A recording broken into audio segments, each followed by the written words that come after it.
Are you a professional woman who wants to create passive income streams and financial freedom through real estate investing? Join us here on Real Estate Investor Goddesses, hosted by Monick Halm. Listen to women who are rocking it in real estate investments as they share their stories of success, failures, and best advice in real estate investing. Start creating real wealth through real estate. Tune in today. Here's your host, real estate investor, syndicator, and developer, Monick Halm. Welcome to the Real Estate Investor Goddesses podcast. I'm your host, Monick Halm. On this show, I interview badass real estate investing goddesses, women that are crushing it in the real estate space. And my guest today is certainly no exception. I am super excited to have with me Andresa Guidelli, who is definitely a soul sister.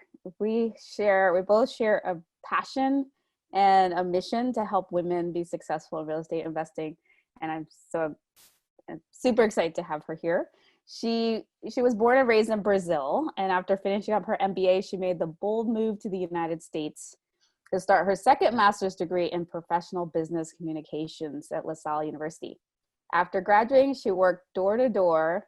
She worked as a door-to-door salesperson, where she gained the value of learning the importance of providing customer solutions for clients and thick skin to handle more than the thick skin you need. So that is one of the things we started talking about before we started rolling, just how important that skill was for her and is for real estate investing. So we'll talk about that. And she, with regards to real estate, she has experience in full gut renovation projects, building new construction projects. And she's done so in Philadelphia, New Jersey. She's currently the director of real estate development for Campanella Development. And she owns and manages a small rental portfolio in Philly comprised of both long and short-term rentals. And she is the co-founder of the Real Estate InvestHER Show. Like this one's a podcast to empower women to live financially free and balanced lives. I had her co-host Liz on the show recently, and I was so honored to be on their show. Super excited to now have Andresa. Andresa, welcome. So happy to have you. Oh my gosh, I'm so excited. Thanks so much for the opportunity to speak with all your community. It's my pleasure. So I love to start at the beginning. How did you get started in real estate investing? Well, when I was 3 years old, no, just kidding. So as you mentioned, I did door-to-door sales. And one day I came to my manager and I said, listen, I just want to know more about sales so I can grow my team and can make more money, right? And then he's like, no, you're not going to be a salesperson. Instead, read this book here. And he pushed across the table, small, tiny, purple book saying, Rich Dad, Poor Dad. I was like, what is this? I had no idea who Robert Kiyosaki was at that time. Real estate, the concept about real estate or anything.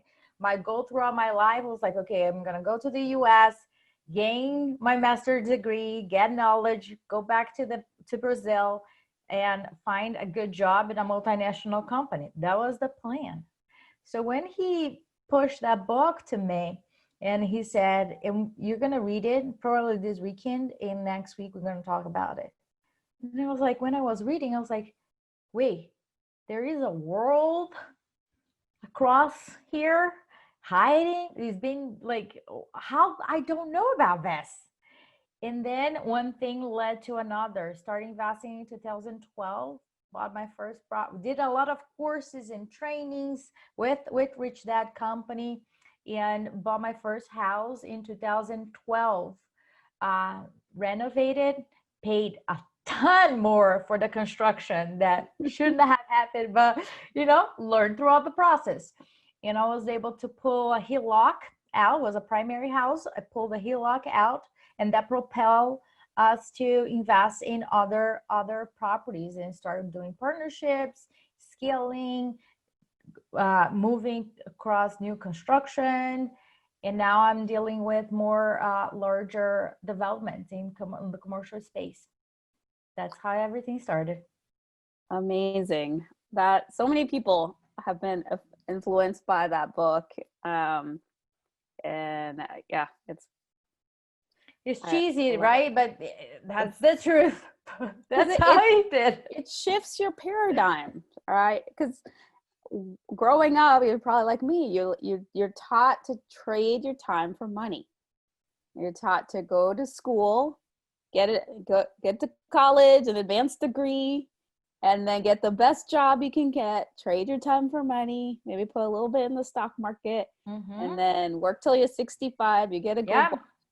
So imagine how shocked I was when I read about A student and C student, because I was always throughout my entire life an A student. Me too. Right? Totally A student. And then he's like, yeah, the C students are hiring the A students. I was like, I don't want to be an A student anymore. Well, I want to be an A student that can hire other A students. But exactly, right? Yeah. Exactly.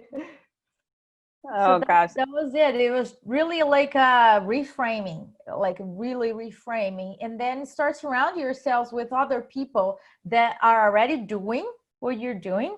So you're like, okay, I'm not nuts. I can see here, I'm doing my work. I'm doing my due diligence before I pull the trigger.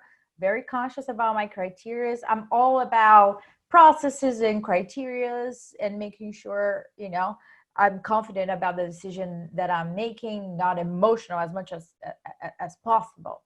But, definitely was a shift on how my brain was rewired until that time. Well, it's awesome that you saw it and you took action. That's just Totally. I remember, actually, this was very vivid in my head. We pay for our education. We had the concept of like, okay, I'd rather pay for my education than for my mistakes. You ended up paying for everything, right? That doesn't mean that you're not going to make mistakes. You're going to make different mistakes. But I remember going through courses, and then this guy raised his hand. He's like, yeah, I've been taking courses for 2 years. I'm almost ready. I just need to do a little bit more research, but I'm almost ready to pull the trigger. That freaked me out. And I was like, I will not be that guy spending 2 years getting ready to get ready. And then like, because the longer it took to make a decision, longer will be that probably he never did it. Yeah. So I wanted to, in 6 months, I pulled the trigger because we were getting slammed on our face. We knew that the deals were good. We just didn't get a chance to get there first, or we didn't have our lending in place or whatever. But those were like lessons. And it was very clear that I needed to, even if I was not 100% confident, because the first one is the most difficult to, in my opinion. You'll never be 100% confident. Right? You never. But you gotta go. You gotta embrace all the bumps that are gonna come. Some are fun, some are not. But you gotta embrace them because there's no other way around. So true. So right now you're saying that you're working on some developments. What are the types of projects you're working on now? Right. So different besides regular residential rehab, we have a project 2 hours away from Philadelphia. It's a healthcare facility. It's called Step Down Facility. It's 25,000 square feet, 52 beds that are going to be having patients that are transitioning from rehabs to living a life, but they need that transition period. So CO is this week, so fingers crossed. Amazing. Yes. And what does CO mean for our listeners? Sure. So it's the certificate of occupancy. So after the entire construction is done, I walk through with the inspector just to make sure everything is good to go. And sometimes I'm already expecting, I'm gonna walk through. They're gonna have a punch list for me. It's just like, okay, what we're gonna pick and choose here. If it is not code that we need to be really on point of that, then it's just like a there's so many gray areas, but long story short, is the final certificate, the stamp that everything is good to go and the building can be occupied. That's amazing. So what got you into that, to go from residential flipping to this transitional housing facility? Right. So I in real estate, I always had that impression. Okay, I would like to understand how commercial buildings work. Not just the projects that we're involved are very different from one another. The company that I'm working with right now, the portfolio is very diverse. So there's a lot of opportunities to gain experience in different areas. My desire to learn how larger projects with budgets that have more zeros, how is that managed? How are the contracts, the process? I'm very curious about that. And when I decided that I wanted to learn how did that work, because the goal is to own the apartment complexes, that's another chapter, but it's in large scale. So I wanted to gain the experience of large scale, and I couldn't find any course or anybody knock on my door and say, yeah, I have experience in commercial, so come join me. Right? I'll teach you how it works. So I have a good friend of mine that has been a developer his entire life, third generation, and we have a great relationship. And we had a conversation. He needed somebody to come to implement processes and devote to the development of some projects. And I was looking to really gain experience in that area. So I was like, okay, this is really a good match for both of us. It's been a really good experience for me in terms of real estate and gaining the knowledge behind the scenes, observing how things are done. I am a female I don't think there's another one, but like I'm thinking about like you're like, are there any other women around? This idea. Okay. Yeah, we have property managers, but the people that I'm dealing with right now, subcontractors and other folks, there's not, but I don't wake up and say, oh crap, I am a woman, what am I going to do here? It's not that. It just sometimes you need to convey or enroll the subcontractors, is that because if they listen, I'm 5'4", can barely speak English properly, and sometimes there are assumptions, right? But don't get me wrong, I know exactly what I'm doing here. That's not my first rodeo, and we're gonna move this project along. And it's been a great project. Had a couple of bumps on the road, but nothing major. So it's been a great ride. That's awesome, and it's great that you're getting paid to learn too. Yeah. He's my friend. He came to me at the beginning. He's like, you're getting paid to learn. I was like, you got me. But we are like, I'm making sure that I am giving my all to make, across you're adding value, obviously. Oh, yeah. The processes, I'm like, so like into it that I was like, okay, that project is not mine, but listen, how you guys doing here? How about if we do that? I was like, if you guys want to, because I want to make sure that the company itself is cohesive. Yeah. So we always having those conversations and having the guts to really share. That's what I do best. So I would be doing a disservice if I didn't share. Like, listen, this is what I'm seeing. This is what we can do better to communicate with the subcontractors and make the process easier to everybody. Can we implement this and test it out and see if it works? If it doesn't, cool. But the way that it is right now is just a little off. So how can we make this better for everybody? I love that. Okay. I want to ask you a question that I ask all the guests. Okay. What was your biggest mistake and what did you learn from it?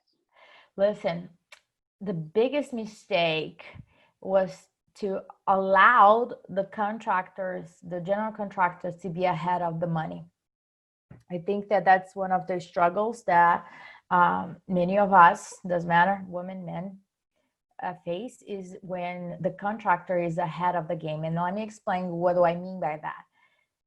If you have a rehab project and you have payment plans and you hear, oh, I need another chunk of money so I can start the next phase, meaning you are paying for something that is not done, implemented, and completed.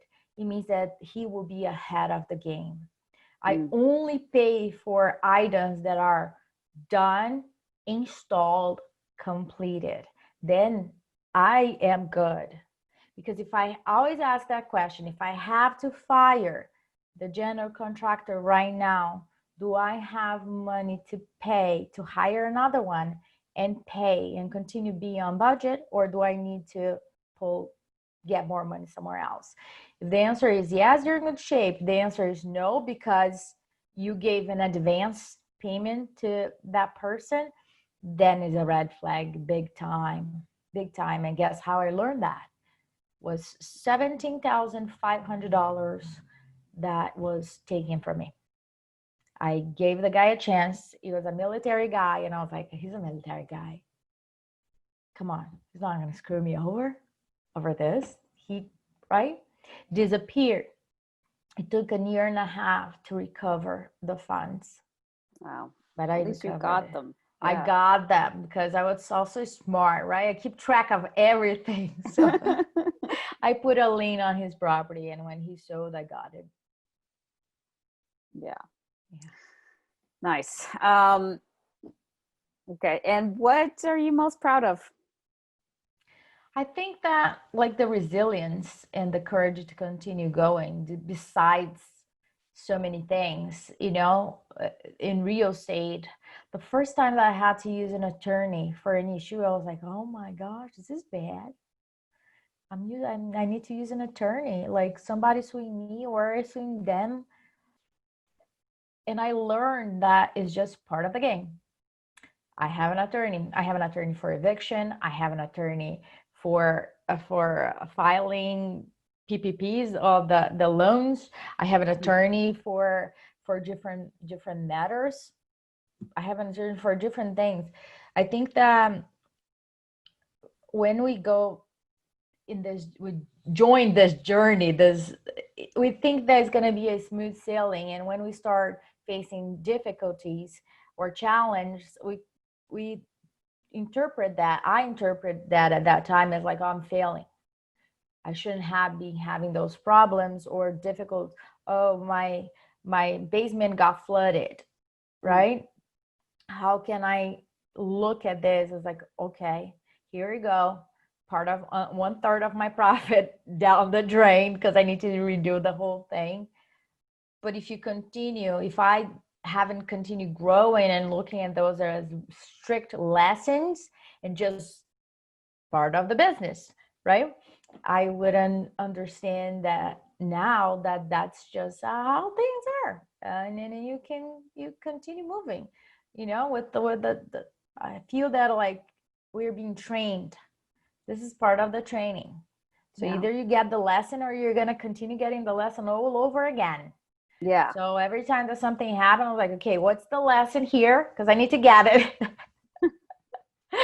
Otherwise, it's going to come back. Yeah, you get the feedback. It's not failing. You get the lesson, you get the feedback, and then you grow. So right. Part of always ask universe, hold on a second, what you're trying to tell me here. Yeah. Right. And then you move forward. Don't make it mean anything. That nothing is wrong. One thing is that I am responsible for everything that happened on the project. If it goes well, kudos to me. If it doesn't go well, on me as well. I think that blaming the contractor or other folks about the why it didn't go right, it comes down to you, how you communicated, how you manage the money, how you manage the construction, how you manage the asset as a whole. It's my responsibility, not theirs. I love that. That's leadership. Owning this completely. Yeah. And to what do you attribute your success? Oh my gosh, so many things. But I believe that Who I surround myself with is one of the reasons that I am able to continue succeeding in life despite X, Y, and Z. Throughout my entire life, I surrounded myself with smarter people, with people that have different abilities, diversity, and I think that is the key. I want to hear. I never had friends that really agree with me in everything. And I thought that was it was not cool, because sometimes you get into discussions, but that's the beauty of it. And my friends right now, they're not yes man people. And I Yeah. love that, because sometimes they, hey, hold on, how about this angle? How about that angle? And like my business partnerships, we are so different, but so similar in terms of values and where we want to be. And I think that's because when things are falling apart, they are the ones holding you back, or showing what are your blind spots. I can see them, but they can. And if we trust each other, that's how it goes. That's so beautiful. And I think that's such good advice, because a lot of people, maybe even now more than ever, want to be around people that think exactly like them. It's like, it's almost, if somebody thinks differently, then they're evil or bad, right? Right. And it's, you don't, it's like, if I can't remember who said this, but it's like, if both of you guys are the same, then one of you is redundant. Like, you don't need Right. like, That's good. I never heard that before, but that's good. so it's like, you want somebody that has different skill sets, but what's important though is what you said, that you have the same values, and you have the same, ultimately the same values, and ultimately the same vision. And Absolutely. Yeah, Liz, my business partner, and I, our styles are completely different. But well, number one, we're aware of that. And number two, we use that in our advance. Because if yeah, we weren't aware of that, that would be, oh my gosh, this is a recipe for like a bomb to explode. How is this even possible, right? But our values, and we know we have each other's back no matter what, and we know where we're going, and we truly use each other's strengths and personality traits in our advantage. And I don't need to be the one doing everything on this area or that area. We strategically pick which areas are we going to be working on because of that. But yeah. if there's no awareness, is really challenging, because then people take it personal, and it, it's just conflict, unnecessary conflict. Love that. So, speaking of Liz, you two are putting together a summit that's Mhm. coming up. So tell us a little bit about your summit. Yes. So the Real Estate InvestHER Summit is going to be on June 12th. It's going to be an entire day from 8:30 to 5:30, where we're going to have the three pillars: real estate, business, and self-care. We're going to be talking to top-notch women that we really like, respect, and trust about creative financing, right? And what's going on with the market right now. We will need to be really creative. Yeah. The goal is like, we need to understand as women in this era, right? 2000 to 2020, what's going on. How can we get prepared to what's going on, and how can we really learn the skill set? We talk a lot about exit strategies in real estate, but we don't talk about we don't go deeper about the skill set that is needed in order to execute those exit strategies. And then self-care, which we put aside on our to-do list, sometimes it's not even there. We want to talk That's a about big priority. Yeah. the impact of that, and how can that self-care can really benefit the growth of our business. So it's going to Yeah. be super excited.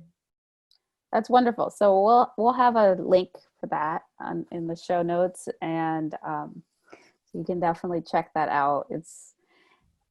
It is really, really crucial to think about how can you participate right now in this economy with the changes that are happening, and still be successful. So Yeah. check that out.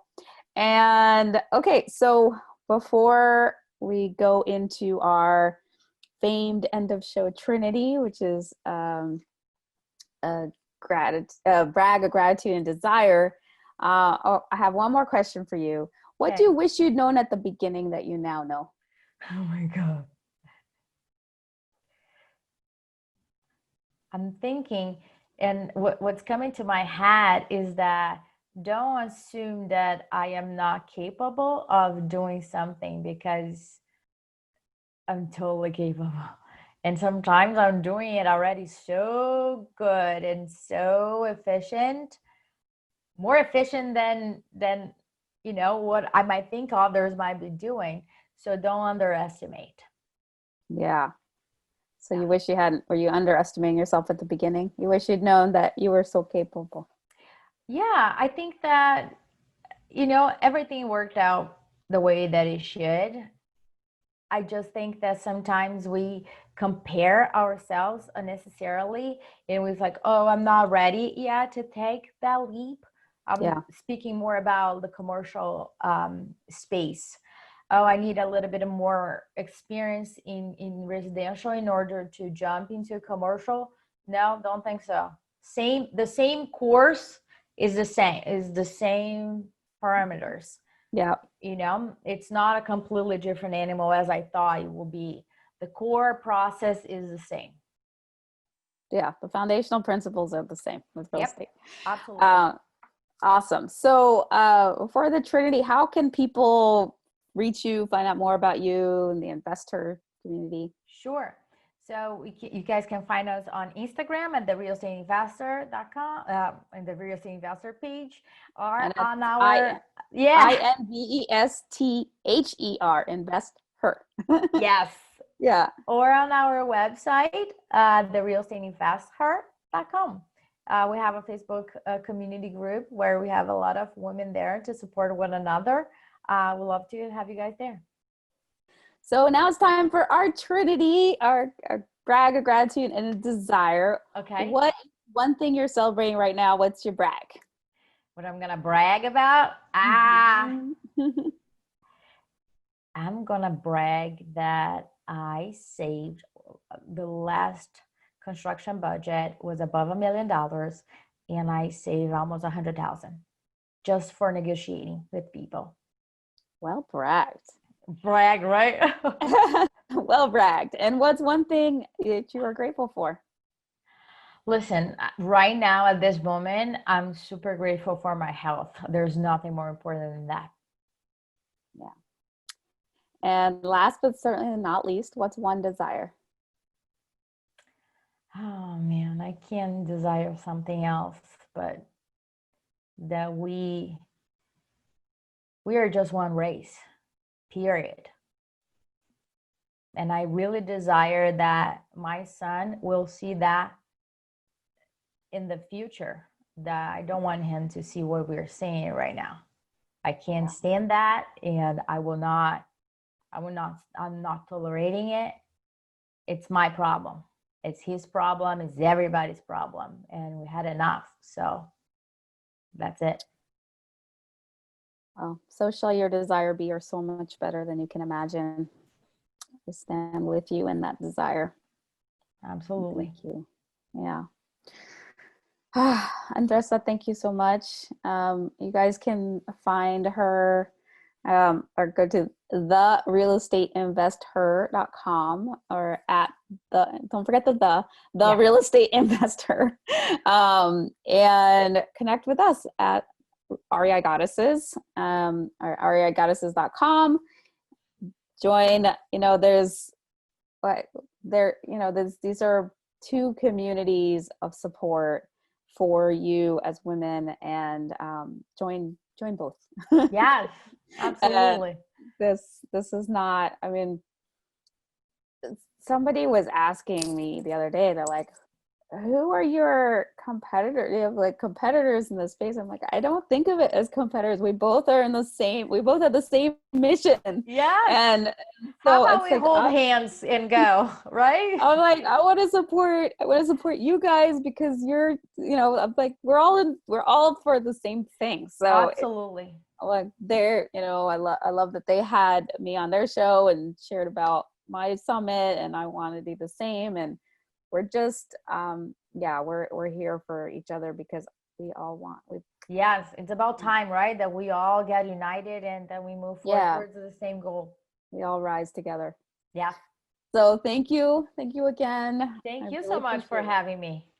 And join you all out there. Please subscribe to the show, like it, comment, share it with your friends, and join us next time for another Real Estate Investor Goddess podcast interview. Bye-bye. You have just listened to another episode of Real Estate Investor Goddesses, a show dedicated to sharing stories of women creating real wealth through real estate. If you found value on what you just heard, feel free to share with your friends. Visit us at reigoddesses.com to learn more about our programs and live events, as well as to access other resources. Until next time.